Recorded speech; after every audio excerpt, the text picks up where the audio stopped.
안녕하세요. 김현진 목사입니다. 오늘 함께 묵상할 본문 말씀은 역대상 18장 1절로 17절까지의 말씀입니다. 오늘 말씀은 우리가 싸움을 앞두고 두려워해야 하는가, 아니면 승리 이후의 삶을 고민해야 하는가, 이것을 생각하게 합니다. 다윗의 전쟁 기록은 단순한 군사 보고서가 아닙니다. 하나님께서 어떻게 그의 백성들을 이끄시고 그들에게 약속한 땅을 회복시켜 주셨는지 영적 정복의 기록입니다. 역대상 18장은 다윗 왕국 확장의 정점을 보여줍니다. 앞서 살펴본 17장에서 주신 다윗의 언약에 이어서 그 언약이 구체적으로 현실 가운데 실현되어져 가는 과정을 보여주는 겁니다. 오늘 본문은 블레셋, 모압, 소바, 아람, 에돔 등 여러 국가를 상대로 하는 7차례의 전쟁에 하나님께서 다윗에게 승리를 주셨음을 말씀하고 있습니다. 오늘 본문 6장과 13절은 두 번이나 반복해서 이렇게 말씀합니다. 여호와께서 다윗이 어디로 가든지 승리하게 하셨더라.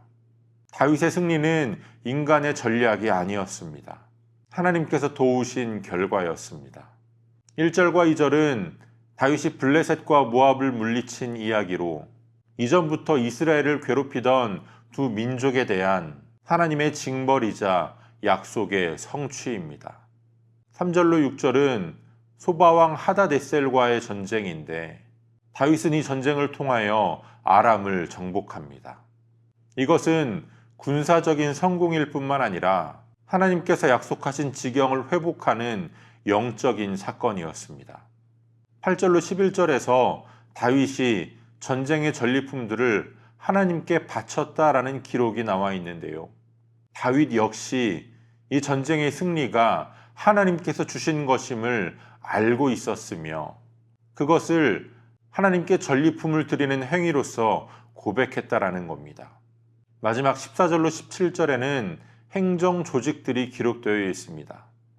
다윗 왕국이 단순히 무력으로 확장된 것이 아니라 그 나라 안에 하나님께서 세우신 질서를 따라 공의와 정의를 기반으로 한 통치가 이루어지고 있음을 보여주는 겁니다.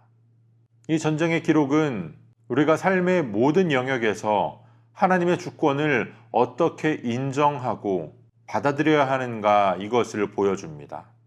승리보다 더 중요한 것은 그 승리를 주신 분이 하나님이심을 아는 겁니다. 다윗은 그 자신 역시 하나님의 백성 중에 한 사람임을 알았습니다. 그래서 자신의 승리를, 이스라엘의 승리를 하나님께 돌릴 수 있었습니다. 오늘 우리는 많은 사람들이 자신의 승리에 도취되어서 교만에 빠지고 결국은 무너지는 모습을 보게 됩니다. 하지만 우리가 누리는 모든 승리가, 모든 성공이 우리 자신의 능력이 아니라 하나님께서 주신 것임을, 하나님께서 도우신 것임을 고백할 수 있다면 우리는 다윗과 같이 교만에 빠지지 않을 수 있습니다. 지금 여러분들이 영적인 전쟁을 마치고 평안한 삶을 살고 있다면 그 평안이 하나님께서 주신 것임을 기억하며 하나님께 감사할 수 있기를 원합니다. 만약 여러분들이 여전히 어떠한 영적 전쟁을 치르고 계시다면 다윗처럼 철저하게 하나님을 의지할 수 있기를 원합니다. 그래서 하나님께서 주시는 승리를 누릴 수 있기를 원합니다.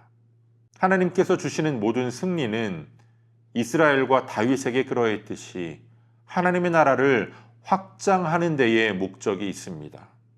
우리들의 삶을 통하여 하나님의 다스림을 드러낼 수 있기를 원합니다.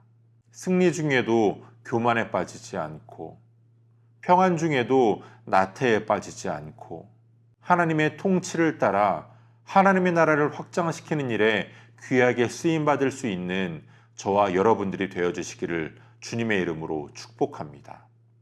오늘도 우리에게 주시는 본문의 말씀을 몇 차례 더 읽으시면서 여러분에게 개별적으로 깨닫게 하시는 하나님의 말씀을 묵상하시고 각자의 기도로 오늘의 묵상을 마치겠습니다.